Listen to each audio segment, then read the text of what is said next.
The story of Buddha and the mustard seed. Long ago in ancient India, there lived a woman named Kisa Gotmi. She was a kind-hearted soul, married to a good man, and blessed with a beautiful baby boy. Her life seemed complete, and her happiness knew no bounds as she cared for her son and watched him grow. But one day, tragedy struck. Her son fell ill and, despite all her efforts to nurse him back to health, he passed away. Kisa Gotmi was devastated. The love she had poured into her child now felt like a void too deep to fill. Refusing to accept his death, she clung to his lifeless body, her heart broken and her mind clouded by grief. She went from house to house in her village, carrying her son's body, desperately pleading for someone to help bring him back to life. Most people were moved by her sorrow but felt helpless. Some pitied her, while others thought she had lost her senses. One kind villager, seeing her distress, suggested she visit the Buddha, the enlightened one, who was residing nearby. The Buddha is wise and compassionate, the villager said. He may be able to help you. Clinging to this glimmer of hope, Kisa Gotmi approached the Buddha, still holding her son's lifeless body. She fell at his feet, crying, "Please, Lord, bring my son back to life. You are known for your wisdom and miracles. Surely, you can do this." The Buddha looked at her with deep compassion.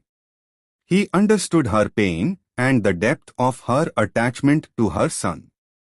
Gently, he said, "I can help you, Kisa Gotmi, but first, you must bring me a mustard seed from a house that has never experienced death." Kisa Gotmi's hope was rekindled. A mustard seed seemed such a simple thing to find. Without wasting a moment, she left to fulfill the Buddha's request. She knocked on the first door she came across and asked for a mustard seed. The family was willing to give it to her, but when she inquired whether anyone in the household had ever died, the answer was, "Yes, we lost our grandmother last year." Kisa Gotmi thanked them and moved on. At the next house, she asked the same question and received the same response. Someone in that house, too, had experienced death.